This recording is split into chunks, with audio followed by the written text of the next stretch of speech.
पद यात्रा के दौरान आपको क्या लग रहा है कि बिहार में किस तरह की व्यवस्थाएं होनी चाहिए या किस तरह की विकास? इतने देर से तो यही बता रहे हैं, जो देखा पद यात्रा के दौरान वो आपको बताया। इसका समाधान क्या हो सकता है आपकी नजर में? देखिए, इसका समाधान जो है वो ये है कि समाज, ये समस्या है क्यों, क्योंकि इन सारी, हम आपको बता रहे हैं, आप कुछ जान रहे होंगे, हमसे बेहतर भी जानते होंगे। ऐसा नहीं कि इन समस्याओं के बारे में लोगों को जानकारी नहीं है। मूल जो जड़ में बात है कि जो लोग इस समस्याओं से परेशान हैं वो इन समस्याओं पर वोट नहीं करते। समस्या उनको मालूम है, परेशानी उनको हो रही है, लेकिन जब वो वोट करते हैं तो वो जाति के आधार पर, धर्म के आधार पर, भारत पाकिस्तान, पुलवामा, चाइना के नाम पर, या लालू जी के डर से भाजपा को, या भाजपा के डर से लालू जी को। तो इन चार वजहों से जब आप अपनी समस्याओं पर वोट ही नहीं करेंगे तो आपकी समस्या सुधरेगी नहीं। प्राथमिकताएं जो हैं वो ही चार हो गई हैं: जाति, धर्म, राष्ट्रवाद, भारत पाकिस्तान, या फिर एक वर्ग है जो लालू के डर से भाजपा को वोट देता है और भाजपा के डर से लालू को वोट देता है। इसी वजह से ये समस्याएं कभी सुधरती नहीं है। जो जनप्रतिनिधि है वो इसकी चिंता ही नहीं करता है कि काम हो या न हो, वो चिंता ये कर रहा है कि मेरा जातिगत समीकरण ठीक है कि नहीं।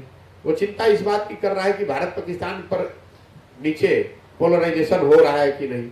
वो चिंता ये कर रहा है कि हमारे सामने अगर लालू जी रहेंगे तो हमको वोट, भाजपा के हम हैं तो हमको मिल ही जाएगा।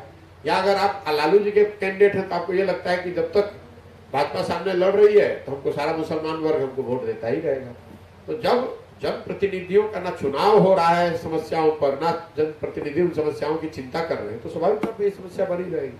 सर, सबसे बड़ी बात ये है जो समस्या है जो आपने बताया, तो अगर इस तरह से चलता रहेगा तो आखिर इसका समाधान कैसे निकलेगा? भाई समाधान निकलेगा, लोग जब जिस दिन सिस्टम जो है चुनाव का, उसमें तो जाना ही पड़ेगा। बिल्कुल जाइए। तो आप उस पर भी आप कह रहे हैं कि मतलब जब, लेकिन आप सिस्टम में सही लोग जब आ ही नहीं रहे, आपके सामने सही लोगों का विकल्प है ही नहीं, तो आप इन्हीं चार मुद्दों पर वोट देते हैं। और जो गलत आदमी है, कोई ये कम खराब है, कोई ज्यादा खराब है, जो उस समय आपको दिखा कम खराब, उसको आपने वोट दे दिया।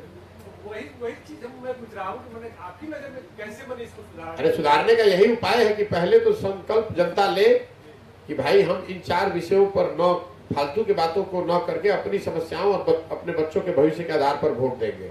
दूसरा, अगर जनता ने यह संकल्प ले लिया तो उनके पास सही लोगों का विकल्प भी होना चाहिए।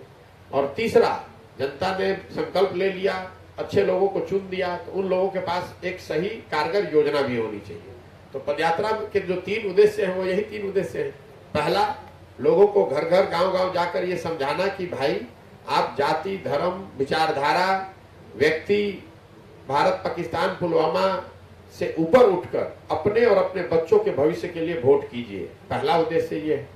दूसरा उद्देश्य ये है कि समाज की मदद से ऐसे लोगों को चिन्हित किया जाए जो समाज के सही लोग हैं और उनको मिलाकर एक नया विकल्प बनाया जाए, राजनीतिक विकल्प बनाया जाए, नई व्यवस्था बनाई जाए।